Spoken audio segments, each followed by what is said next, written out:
Bueno, muy buenos días. Vamos a tener nuestra clase de el día de hoy y vamos a continuar con la ley de el primero y del último, parte número 2. Recuerden que estas clases son muy importantes para que ustedes puedan interpretar correctamente las profecías. Podemos decir que esta es la base para que ustedes puedan interpretar bien Daniel y Apocalipsis.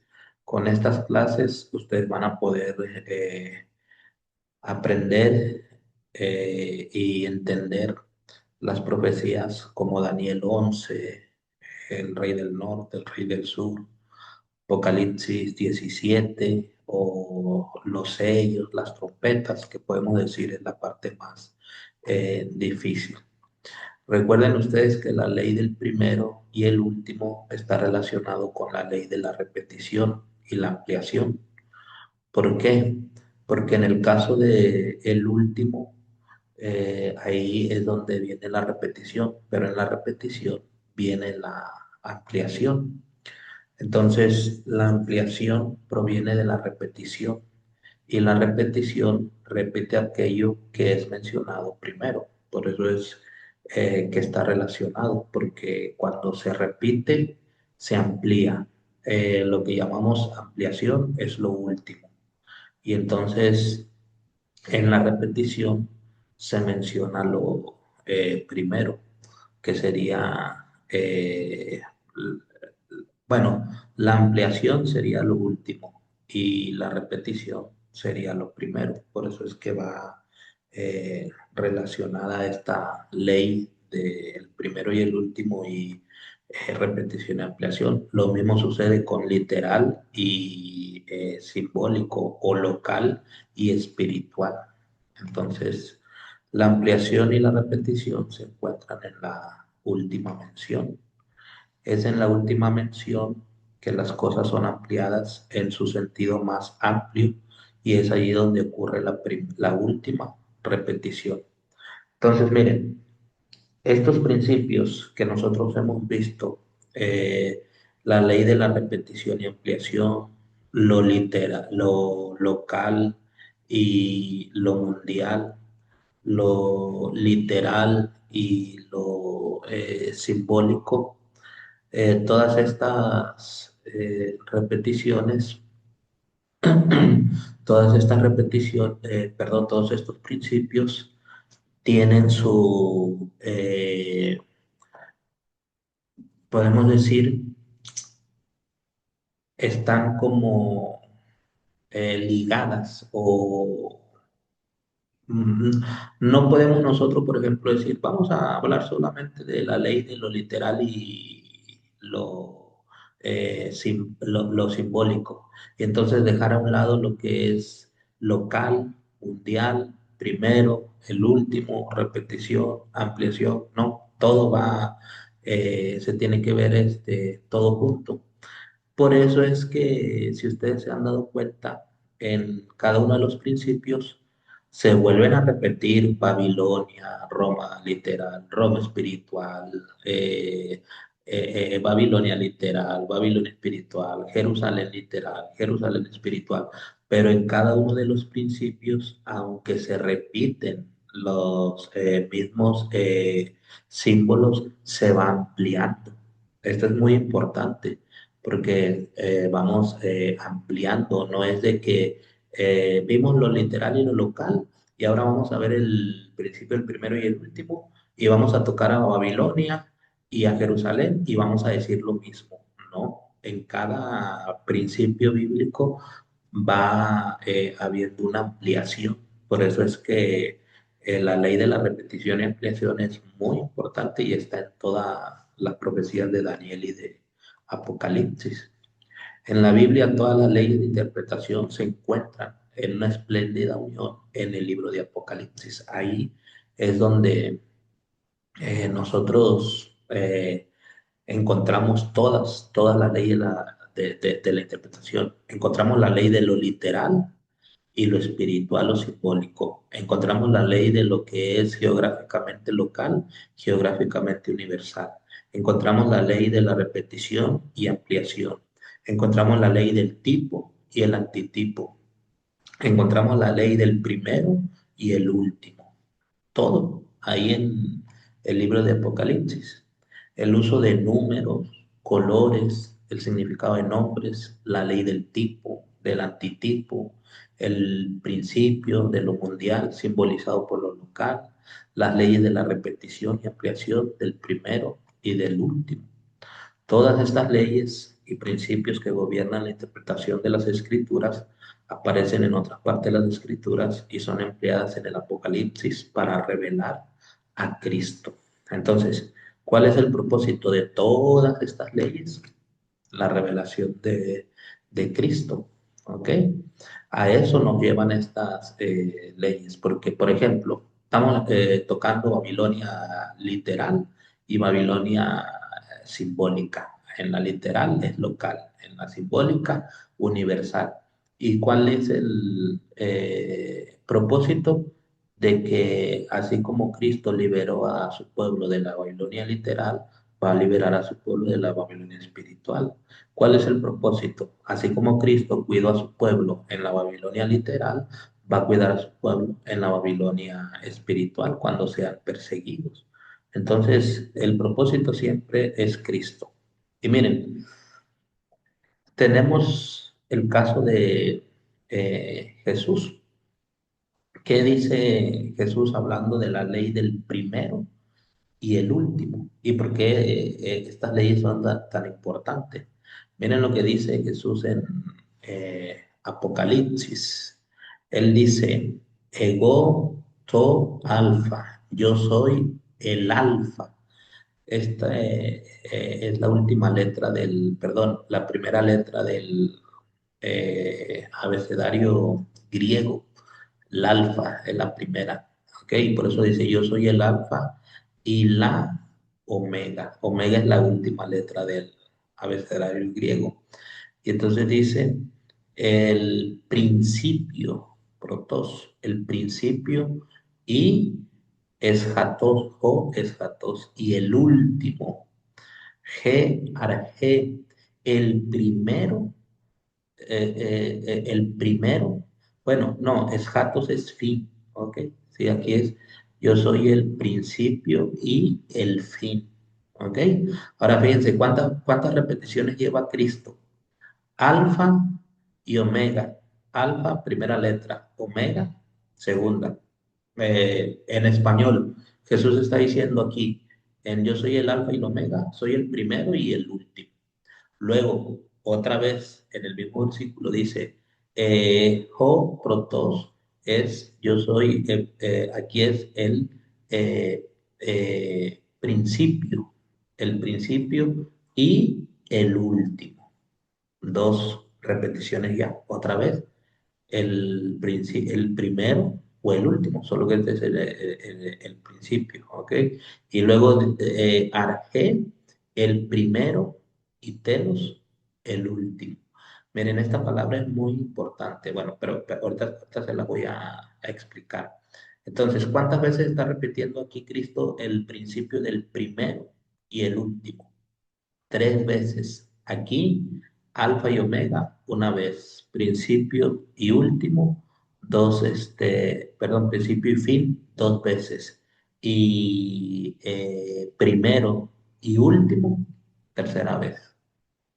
Tres veces. Entonces es importante esa ley del primero y el último. Ahora miren, esta palabra, cuando dice gearge, kai, to, telos, esta palabra telos es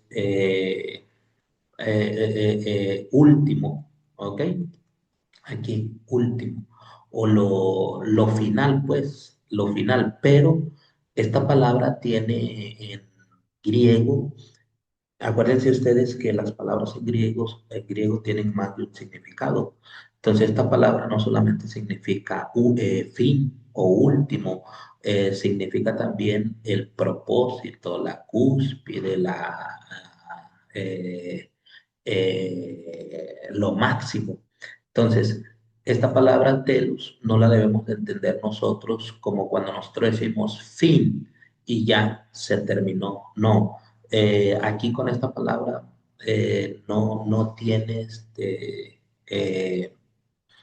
mm, no es como en castellano, que fin y hasta ahí llegó. No, el fin es lo máximo, la cúspide, lo más,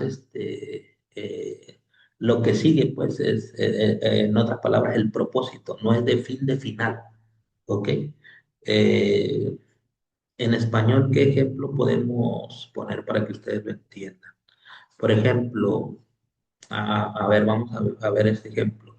Yo puedo decir, el accidente automovilístico puso fin a mi carrera universitaria.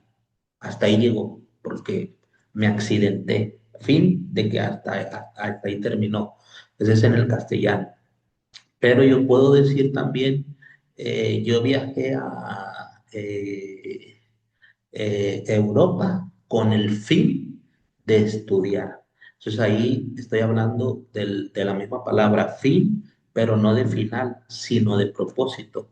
Entonces esta palabra es así, no es fin de final, sino fin de propósito. Por eso es que también significa la cúspide, lo máximo. Esta palabra es la que aparece en Romanos, cuando dice Cristo es el fin de la ley. Y muchos dicen, ven, hasta Cristo en la cruz, ahí se terminó la ley, fin de final. No, cuando dice Pablo que Cristo es el fin de la ley, miren, vamos a buscarlo. Ahorita les digo dónde, eh, para que ustedes vean, porque es muy importante este ejemplo. Es un paréntesis que estamos haciendo, ¿ok? Cristo es el fin de la ley, el fin de la ley. Aquí está. Está en Romanos 10:4. Mire, vamos a Romanos capítulo 10 y versículo 4. A veces necesito comprobar para no equivocarme. Romanos 10:4. Vamos a ir a lo que dijo Pablo, porque utiliza en castellano, no lo podríamos entender, porque pensamos fin de final, no, esta palabra es fin de propósito. Romanos 10:4 dice, pues el fin de la ley es Cristo. Lo que Romanos, la palabra que se utiliza para fin es telos. Lo que Romanos está diciendo es que el propósito de la ley es Cristo. Lo máximo de la ley es Cristo. La cúspide de la ley es Cristo. Pablo no está diciendo que con Cristo llegó el fin de la ley, porque esta palabra no se utiliza para fin de final, sino se utiliza para fin de propósito. ¿Ok? Entonces es muy, muy importante. Bueno, aquí tenemos en la repetición del primero y el último tres veces, alfa y omega, una. Principio y fin, dos. Primero y último, telos, tres. Entonces, las tres expresiones son paralelas y refuerzan la idea de totalidad, eternidad y soberanía. ¿Ok? Bueno, entonces tenemos nosotros que, eh, a ver, permítanme, quiero ver que aparezca aquí. A ver, es que no me deja. Ahí está. En estos versículos vemos que en tres diferentes maneras Jesús ha llamado nuestra atención a la importancia del primero y el último, los cuales pertenecen a Él. Jesús afirma que el control absoluto del tiempo, la historia y la redención le pertenecen. Alfa y omega, totalidad, porque alfa es la primera letra del abecedario griego y omega la última. Entonces está hablando de la totalidad de, eh, en este caso, el abecedario, pero Jesús lo utiliza para Juan. lo utilizan para hablar de la totalidad de Jesús. Y claro, ahí cuando Jesús dice, yo soy el primero y el último, no, el alfa y omega, no solamente se le está aplicando al Hijo, no, al Padre también y al Espíritu Santo. Primero y último, eternidad. Principio y fin, propósito. Ahora, aquí entra también lo que nosotros conocemos como la Trinidad. Miren cuántas veces se menciona. Tres veces. ¿Por qué? Porque el número tres es para hablar de la divinidad, de la deidad. Entonces, cuando Cristo dice, yo soy el alfa y el omega, el primero y el último, el principio y el fin, no se está refiriendo a que eh, eh, como les dijera, solo Jesús es alfa y omega, ¿no? El Padre también, el Espíritu Santo también, porque es parte de la divinidad. Por eso es que muchos en su ignorancia dicen, ¿por qué Jesús dijo que Mateo 28:19 la orden para el bautismo? Hay que bautizar en el nombre del Padre, del Hijo y del Espíritu Santo. Noten ustedes en el nombre, ¿ok? Singular, en el nombre del Padre, del Hijo y del Espíritu Santo. Jesús no dijo hay que bautizar en los nombres, ¿ok? No, en el nombre. Y menciona al Padre, al Hijo y al Espíritu Santo. Para nosotros eso es difícil de entenderlo, pero para los hebreos, para los primeros cristianos primitivos, no era difícil. En el libro de Hechos, nosotros no vamos a encontrar esa fórmula bautismal en el nombre del Padre, del Hijo y del Espíritu Santo. En todo el libro de Hechos, nosotros vamos a encontrar que los apóstoles, los cristianos, ellos bautizaban en el nombre del Señor Jesús, porque esa fue la orden, en el nombre del Padre, del Hijo y del Espíritu Santo. Y ellos bautizaban en el nombre del Señor Jesús, no en los nombres, ¿ok? En el nombre del Señor Jesús. Pero en la mentalidad de los apóstoles, en la mentalidad de la iglesia primitiva, cuando los apóstoles decían, te bautizo en el nombre del Señor Jesús, ellos en su mentalidad sabían que se estaba incluyendo al Padre y al Espíritu Santo, porque es parte, Jesús es parte de la divinidad. Y Jesús dijo, yo y el Padre somos uno, no en número matemáticamente, sino de unidad. Por eso es que para ellos no había problemas si se bautizara en el nombre del Señor Jesús. Ellos estaban incluyendo también a la Trinidad o a la divinidad o a la deidad, al Padre y al Espíritu Santo. Pero el problema hoy en día, eh, dicen el mundo cristiano, ustedes como iglesia adventista están equivocados porque bautizan en el nombre del Padre, del Hijo y del Espíritu Santo. Y nosotros como mundo evangélico, mundo protestante, estamos en lo correcto porque hay que bautizar en el nombre del Señor Jesús.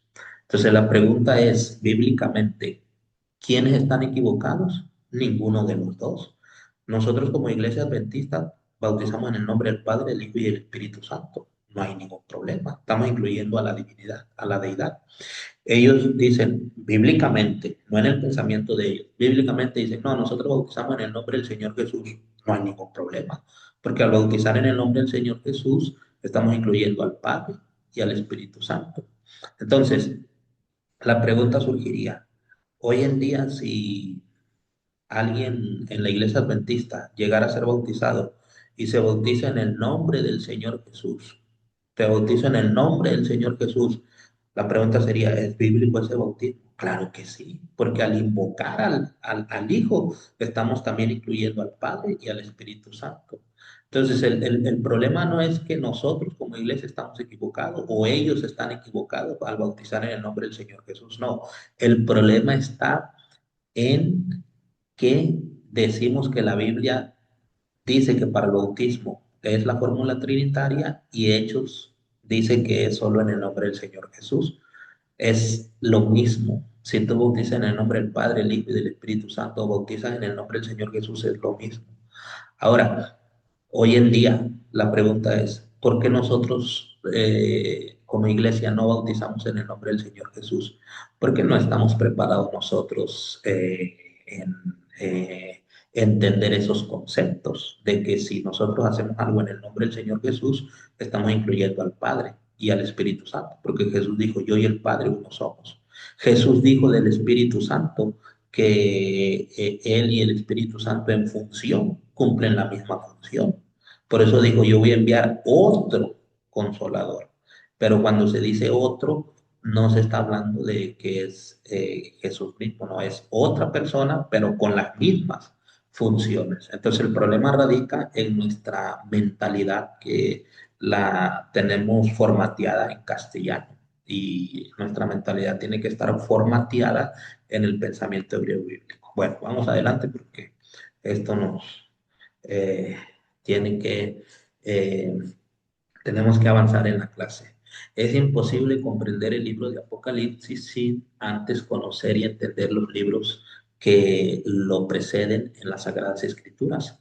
Sabemos a través de la importancia del primero y del último que aquí es revelado uno de los principios sobre el cual es establecida la verdadera interpretación de las Escrituras. El Señor de tres maneras diferentes nos trae a la vista otro principio de interpretación inseparable de la ley del primero y del último. Esto es el uso del número tres en todas las escrituras. En ese principio del primero y el último surge el principio del número tres. Y no el número tres no lo habíamos visto. Hemos visto otros números, el 12, el 4, pero fíjense. Aquí, por eso es importante que ustedes miren las clases anteriores. En la clase anterior vimos que las piedras que cargaban los sacerdotes en el pectoral estaban de 3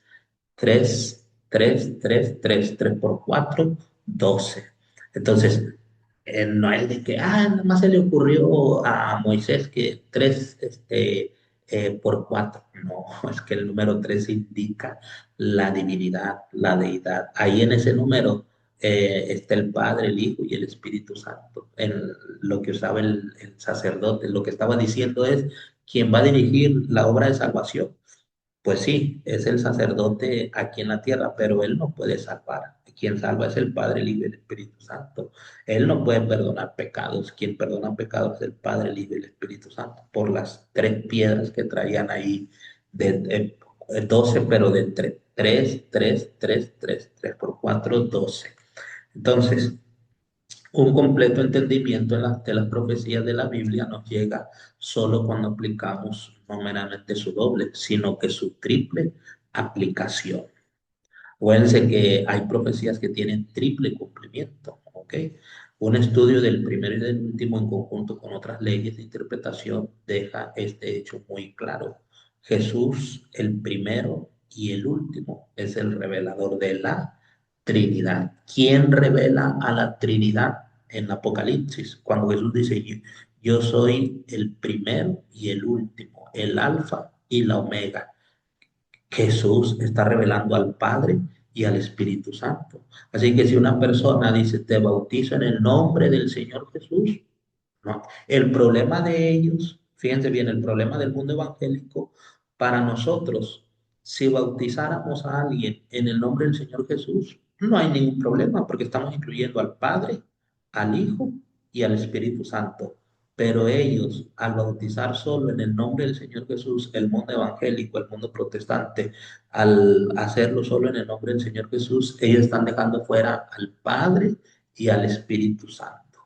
Nosotros si bautizamos de esa manera, no estamos dejando fuera al Padre ni al Espíritu Santo, porque son tres. Jesús es el que revela a la divinidad. Entonces, tenemos el número tres, es un número para la divinidad. A lo largo de todo el Apocalipsis, Jesús mantiene delante de nosotros el hecho que Él es el primero y el último. En Apocalipsis Jesús repite varias veces que Él es el primero y el último, y esta afirmación tiene un peso teológico enorme. No solo es una frase poética, sino una declaración de soberanía, eternidad y control absoluto de la historia y la salvación. El número tres, porque tiene que ver con lo divino, con la deidad. Jehová en su relación con las tres divisiones de tiempo, el pasado, el presente y el futuro, es mencionado tres veces. Por eso se le llama la divinidad, porque es pasado, presente y futuro. El Apocalipsis, al igual que el resto de las escrituras, es, el que fue y el que ha de venir tres veces. Ahí aparecen el que es una, el que fue dos y el que ha de venir tres veces. El nombre de Jehová significa la existencia eterna de Dios, desde la eternidad hasta la eternidad. Tú eres Dios, el yo soy del presente y el yo soy del futuro. ¿Ok? Un estudio del primero y del último revela a Jesús como era ayer en su trato con el Israel nacional y con sus servicios sacrificiales literales, hoy en su trato con el Israel espiritual hasta que complete su ministerio celestial. La conexión entre el primero y el último número y el último número 3 es demostrado además en el capítulo que lidia con la triple aplicación en las profecías. Entonces, tenemos nosotros también en la ley del primero y el último, aparte del número 3 tenemos lo que son los símbolos.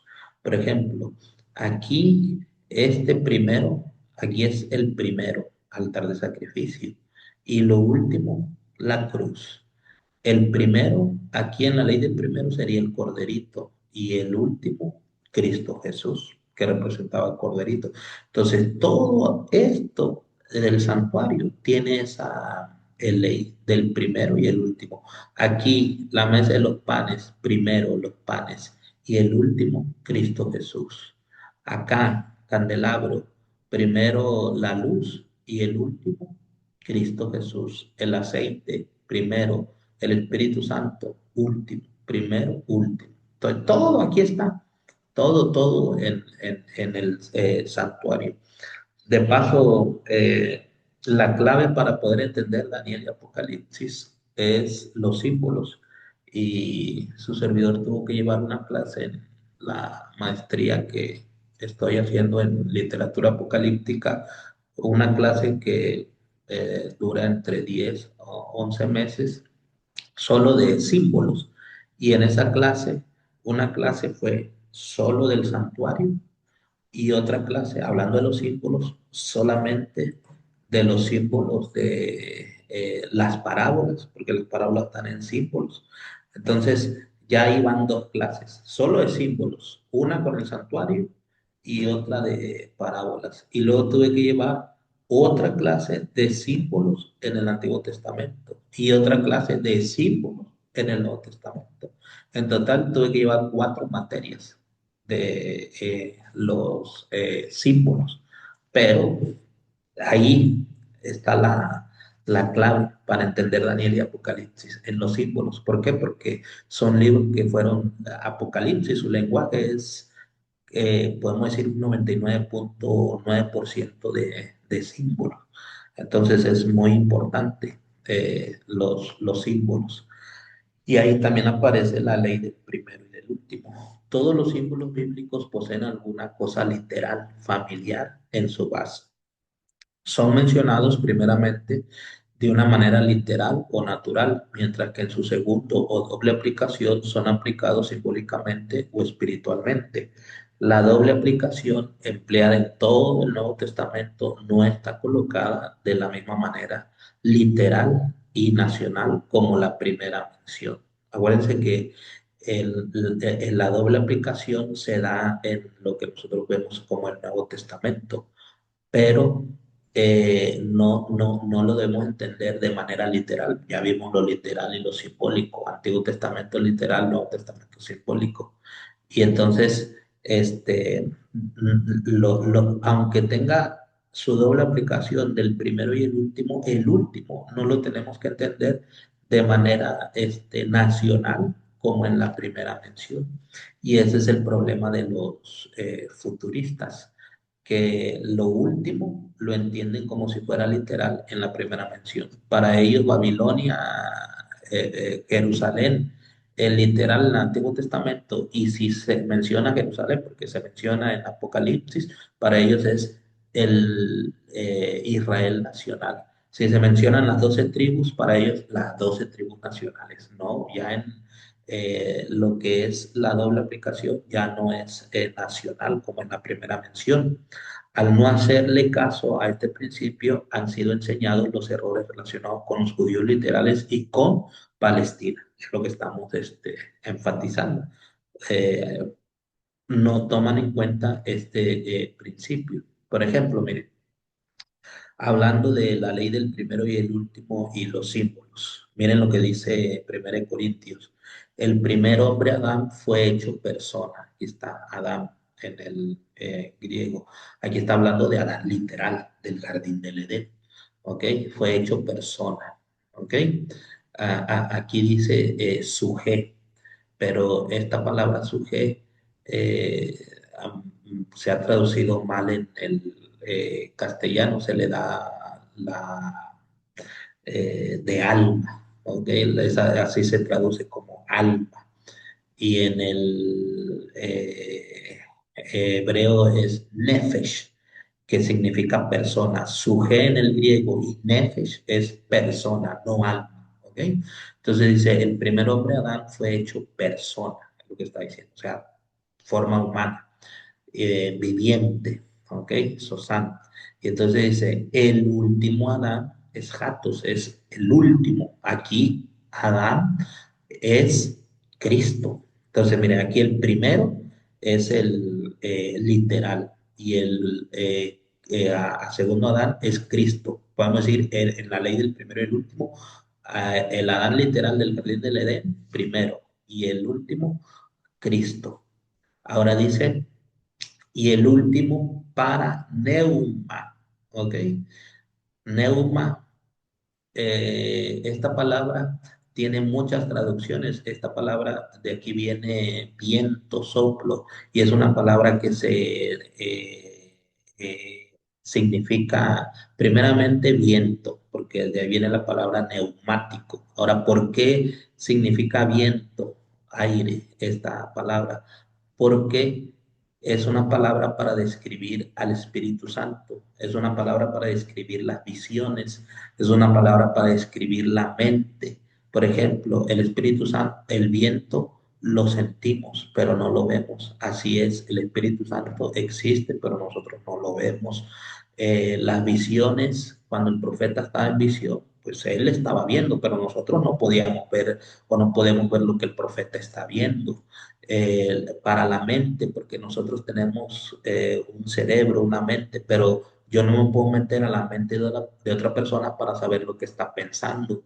Y esta misma palabra se utiliza también para vida eterna, ¿ok? Eh, por qué para vida eterna? Porque nadie de nosotros sabe quién va a ser salvo y quién no. Eso solamente lo sabe Cristo. Entonces, esta palabra es muy, muy interesante. Aquí el español yo creo que lo traduce como, y el último espiritual, así lo ha de traducir, pero entiéndase que espiritual hablando de la vida eterna. ¿Ok? En español, miren, porque también hay que ser... como les dijera, muchos piensan, no, es que si no tenemos el griego, el hebreo, el arameo, no vamos a poder interpretar la escritura. Sí se puede. Miren, el español lo que está diciendo, el primer Adán era una persona física, el segundo Adán, que es Cristo, es una persona espiritual. Espiritual no en el sentido que es un espíritu, espiritual en el sentido de que da vida eterna. Y aquí hay una diferencia. Este primer Adán no podía dar vida eterna. Este segundo Adán, sí, el último, sí puede dar vida eterna, porque dice que da vida. Ahora, esto es muy importante porque muchos dicen, ah, entonces si Cristo era el primer Adán, Cristo también cuando estuvo en este mundo pecó. No, porque el primer Adán fue hecho sin pecado, ¿ok? Al primer Adán no fue hecho con pecado, fue hecho sin pecado. Y aquí cuando está hablando el primer Adán, no está hablando del primer Adán después de que pecó. Entonces, por eso es una tontería decir, no, es que Cristo es igual que nosotros, porque Cristo también cometió pecado y se le compara con Adán. No, aquí está hablando del primer Adán antes de que pecara. Y aún así, aunque después Pablo está hablando también del primer Adán después del pecado, porque para cuando Pablo escribe, Adán ya había pecado y dice, aquí este primer Adán y Cristo. Entonces, no se está igualando en el sentido de naturaleza, sino se está igualando en el sentido de que Jesús puede hacer lo que este Adán no pudo hacer. Entonces, las personas que creen que Jesús es igual a nosotros como ser humano, porque se dice que es el segundo Adán. Ay, si yo tengo malos pensamientos, él también. Si yo cometo pecado, él también. No. ¿Cuál es su problema? El problema de los futuristas, que ellos en la ley del primero y el último lo ven como literal, como nacional, como lo real. Entonces, esas personas están viendo a Cristo como el primer Adán, se están yendo a lo literal. Ah, Adán pecó, Cristo también. No, no es así. ¿Ok? De esto hay toda una clase también que su servidor tiene una materia para impartir sobre la naturaleza humana de Cristo. Así se llama la materia, exclusivamente sobre la naturaleza humana de Cristo. Entonces, miren lo que dice Pablo, pero no es primero lo espiritual, primero fue lo físico, ¿ok?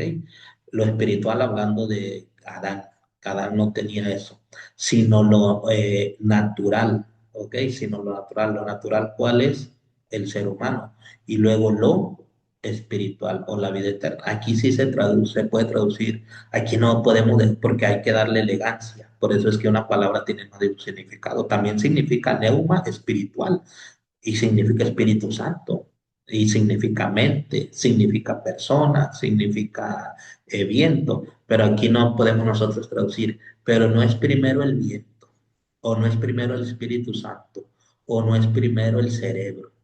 No, aquí el contexto te está diciendo, pero no es primero lo espiritual, sino lo natural y luego lo espiritual. O sea, primero fue lo natural y después viene lo espiritual, simbólico. O sea, Jesús es una figura, un símbolo, una imagen cuando nosotros lo comparamos con Adán, el primer Adán.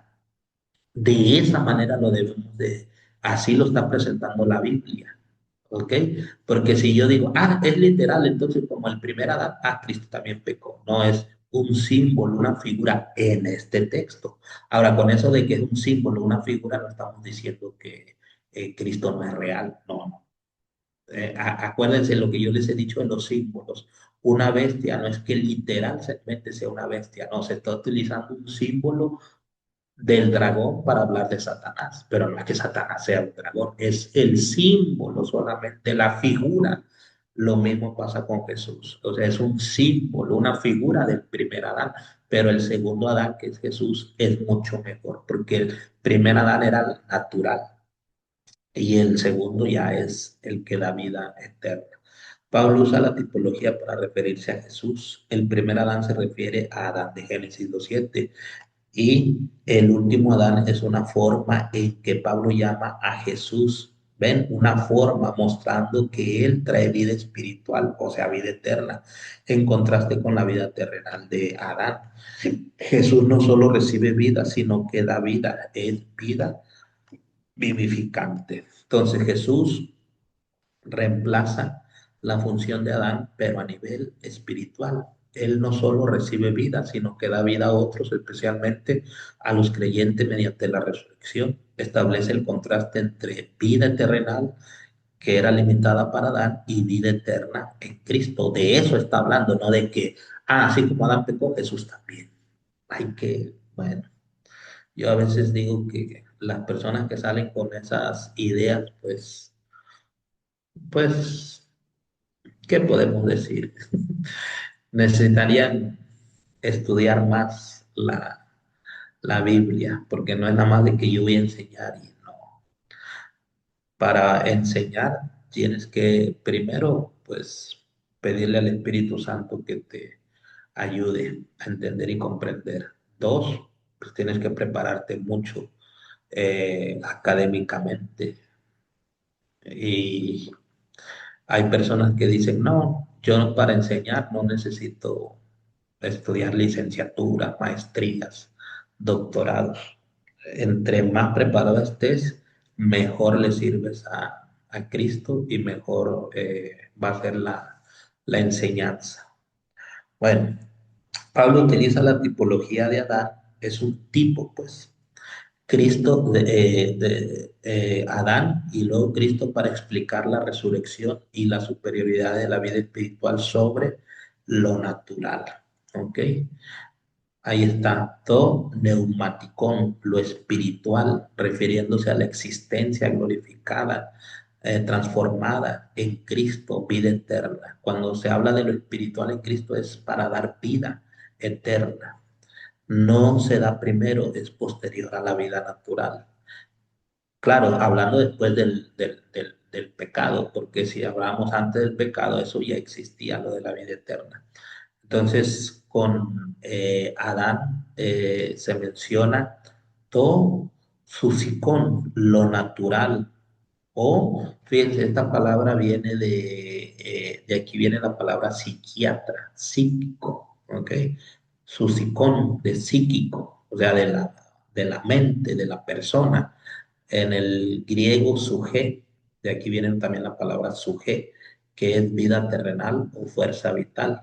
Entonces, Pablo está, cuando habla de el primer Adán, está hablando de lo que tiene que ver la mente, la persona, la vida terrenal, lo físico, pero cuando habla de Cristo es lo espiritual, la vida eterna, ¿ok? Representa la primera etapa de la existencia humana.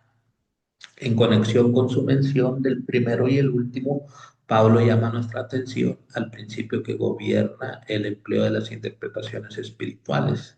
Él nos muestra que lo literal viene primero y después viene la aplicación espiritual, lo cual está basada en la primera mención, que es literal. Las interpretaciones espirituales de ninguna manera deben negar lo literal o histórico, lo que es mencionado primero de una manera natural. Entonces, siempre lo que se menciona primero, aunque en su segunda mención decimos es espiritual, es simbólico, es una imagen, es una figura, no se tiene que negar lo literal, que es histórico, que es lo que se menciona primero. Por ejemplo, no es de que, como al dragón, perdón, en Apocalipsis 13:1, la bestia que sube del mar. No, no, no, no es verdad que existe la Roma papal, porque la bestia que sube del mar representa la Roma papal. No, es solo un símbolo, no, es el dragón es un símbolo, perdón, la bestia que sube el mar es un símbolo, es una figura, es una imagen, pero para hablar de lo primero que fue Babilonia, lo literal, eso existió, eso fue real, ¿ok?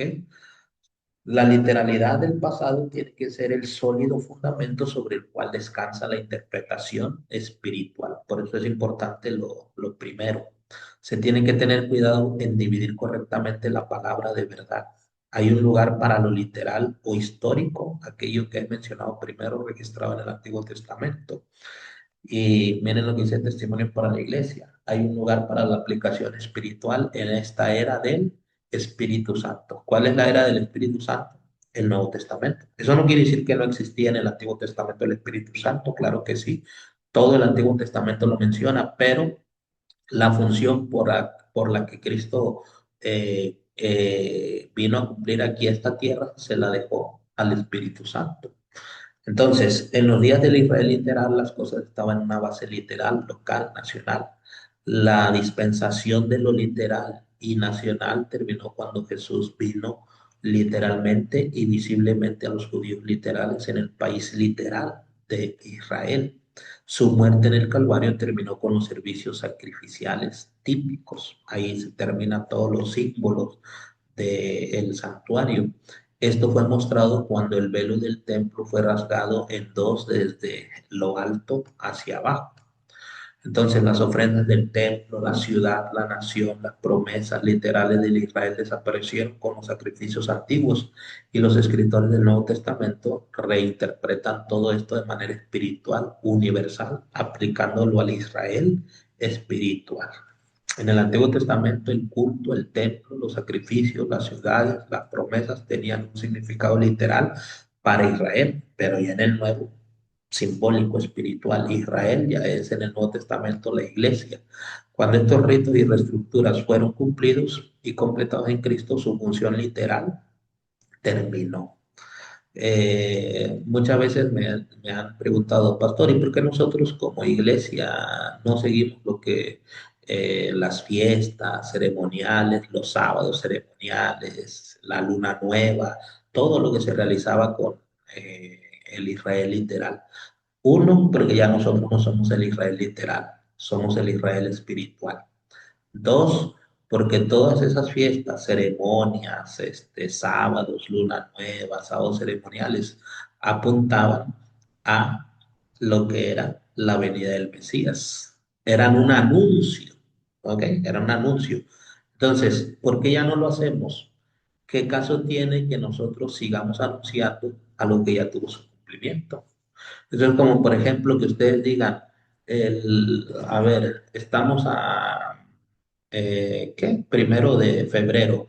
El, a ver, vamos a ver cuándo es 7 de febrero. Vamos a ver aquí rápido. eh, a ver, aquí está el calendario.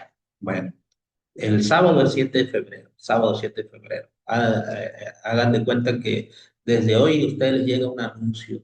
El 7 de febrero va a venir el pastor Alejandro Bullón a una cruzada evangelística del 7 al 14. Bueno, usted empieza ahorita a anunciar que viene Bullón. El anuncio es para algo que va a tener un cumplimiento. Y durante esa semana, Bullón está y usted todavía puede seguir anunciando, porque el que no fue el sábado puede ir el domingo, el lunes, martes, pero si llegó el 14 y entonces usted todavía va a seguir anunciando, es que viene Bullón. O sea, no tiene caso. ¿Por qué? Porque lo que usted anunciaba ya tuvo su cumplimiento, que era una campaña, una cruzada evangelística. Lo mismo pasa con las fiestas ceremoniales. Ahora, eso no quiere decir que no tengan para nosotros una verdad espiritual. Por ejemplo, la fiesta de las cabañas, la fiesta de los tabernáculos. Esa fiesta se le sigue, sí la seguimos nosotros, todas las fiestas, pero con una aplicación espiritual, no con una aplicación literal. Entonces, todas las fiestas igual entran en lo que es el aspecto espiritual o simbólico, no literal. Lo literal fue para Israel y para Israel hasta la venida del Mesías, porque era lo que anunciaban. Entonces ahora entra en un aspecto simbólico. Ejemplo, la semana de gratitud que se realiza cada año es el equivalente a lo que se realizaba en las fiestas de los tabernáculos, de las cabañas, solo que allá no duraba una semana. Ahora, esa fiesta no solamente indicaba algo que iba a venir, la venida del Mesías en su primera venida, también en su segunda, pero ya en su primera venida era literal para Israel la celebración. En su segunda venida, como ya estamos en la era del Nuevo Testamento, su celebración tiene que ser espiritual. Entonces nosotros sí celebramos la fiesta de las cabañas espiritualmente, simbólicamente, con lo que se llama Semana de Gratitud. Entonces, en el Antiguo Testamento, el culto, el templo, los sacrificios, las ciudades y las promesas tenían un significado literal para Israel. Cuando estos ritos y estructuras fueron cumplidos y completados en Cristo, su función literal terminó. El Nuevo Testamento reinterpreta estos elementos de manera espiritual. Sacrificio, Jesús es el sacrificio perfecto. Templo, los creyentes. Ciudad, la nación, la verdadera ciudadanía está en el cielo. Promesas aplicables a todos los que tienen fe, no solo al Israel físico. Entonces todo entra en un ámbito simbólico, espiritual. Bueno, tenemos el caso de Ciro. y Jesús. Con esto terminamos. En la ley del primero y el último, Ciro, el primero, y el último, Cristo Jesús, en esa ley. En la profecía de los capítulos 10 al 12 de Daniel, y aparecen 8 reyes, comenzando con Ciro. Se dice que se levantaron, siendo que el octavo es Jesús al comenzar su reino eterno. Entonces, si nosotros queremos entender Apocalipsis 17, miren, esta parte es muy difícil para algunas personas. Vamos a ir a Apocalipsis 17 y de paso, Apocalipsis 17 todavía no se cumple, va a tener su cumplimiento, ¿ok? Entonces dice, este, eh, el versículo 11, la bestia que era y no es, en el versículo 17 11, la bestia que era y no es también el octavo. Ahí se está hablando de un octavo. Si usted quiere entender Apocalipsis 17, necesitaría entender la ley del primero y el último. Y necesitaría ir a Daniel. ¿Por qué? Porque ahí en Daniel aparecen 8 reyes, comenzando con Ciro. Entonces, el octavo es Jesús. Ahora, eso no quiere decir que en Apocalipsis 17 el octavo sea Jesús. No, ahorita vamos a ver quién es el octavo en Apocalipsis 17 11, y aquí en Daniel el octavo es Cristo Jesús. Ahora miren, este, aquí tenemos a Ciro al comienzo de la profecía y a Jesús en el fin. Ciro, primer rey.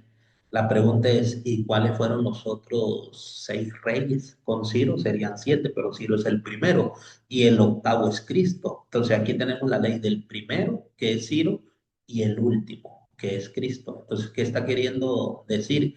Que Ciro era una figura, era una representación de lo de Cristo. ¿Por qué? Porque ya vimos en clases anteriores que Ciro liberó a Jerusalén de Babilonia, literal. Así Cristo va a liberar a Jerusalén espiritual de la Babilonia espiritual. Entonces aquí entra otra vez el primero y el último. Ciro, el rey pastor, derroca a Babilonia, secando las aguas del Éufrates, liberó a Israel de su esclavitud babilónico, y aprobó el primer decreto para su retorno a la tierra prometida para reconstruir, restaurar la ciudad y el templo de Jerusalén. Entonces, ¿cuáles son esas listas de 8 reyes? Pero bueno, miren, aquí, primero, Ciro se le conoce como el rey pastor y vino del oriente. Entonces, Cristo también va a venir del oriente a liberar a su pueblo, los reyes del oriente. Ciro secó, desvió el Éufrates. Bueno, dice Apocalipsis que el Éufrates se va a secar espiritualmente, simbólicamente. La gente le quita el apoyo a la Babilonia espiritual. Ciro liberó a Israel de la esclavitud. Cristo va a liberar a Israel espiritual de la esclavitud, de la Babilonia espiritual. Y entonces se da su primer retorno a tierra prometida. Después de que nosotros seamos liberados, viene el retorno a tierra prometida, pero allá en el cielo. Entonces, por eso es que es la figura, el primero y el último. Ahora, ¿cuáles son la lista de los 8 reyes? Bueno, tenemos primero a Ciro, que era el rey de Persia. Luego Cambises. Luego Darío, el Medo. ¿Ok? Ahí está que Cambises era hijo de Ciro, rey de Persia, y Darío el Medo, gobernante sobre parte del imperio persa. Luego tenemos al cuarto, Jerjes, que es conocido como Asuero en la historia bíblica. Y luego tenemos el quinto, Artajerjes, último gran rey persa antes de la decadencia del imperio.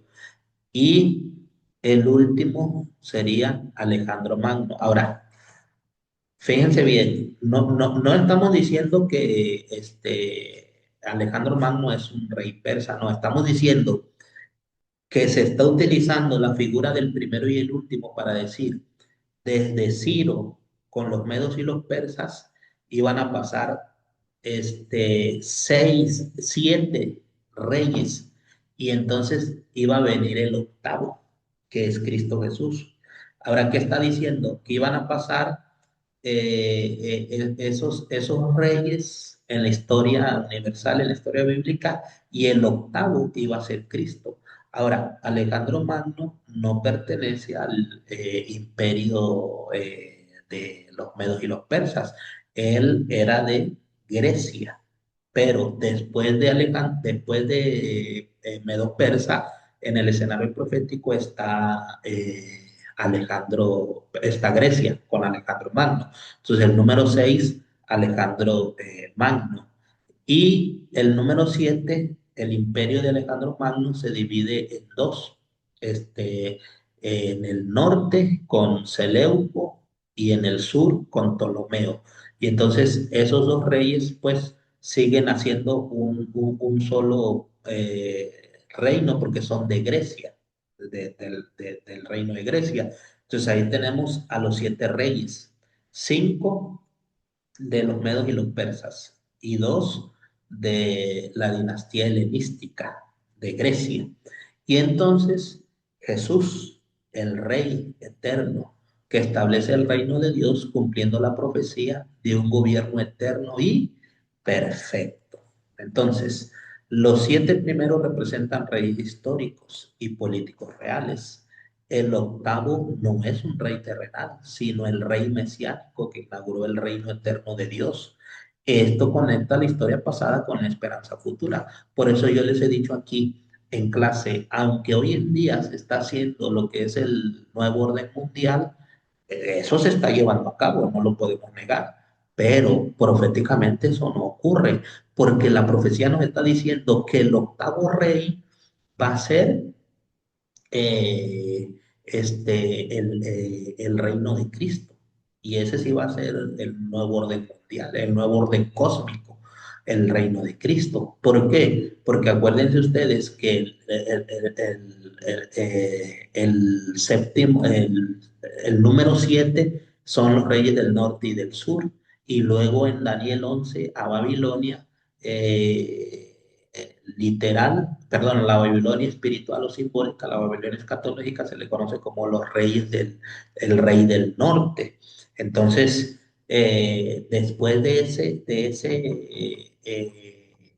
rey del norte, el octavo es Cristo Jesús. Esto conecta la historia pasada con la esperanza futura. La profecía va desde la realidad histórica de Israel bajo Persia y Grecia hasta el cumplimiento espiritual de Cristo. Ahora, con Grecia, allí el rey del norte, pues es Roma escatológica. Y después de la Roma escatológica es cuando va a venir la venida del Mesías. Ciro, el primer rey de la profecía, el ungido de Dios. El Mesías es un tipo del último rey en la profecía. Jesús es el rey pastor, el ungido de Dios, el Mesías, el cual vendrá para derrocar a la Babilonia espiritual, primero secando las aguas simbólicas y va a traer liberación a su pueblo y para capacitarlos para que vayan a su país de la promesa, para que adoren a Dios en su santo templo. Entonces, Ciro, el primer rey típico, fue un rey literal, limitado, nacional.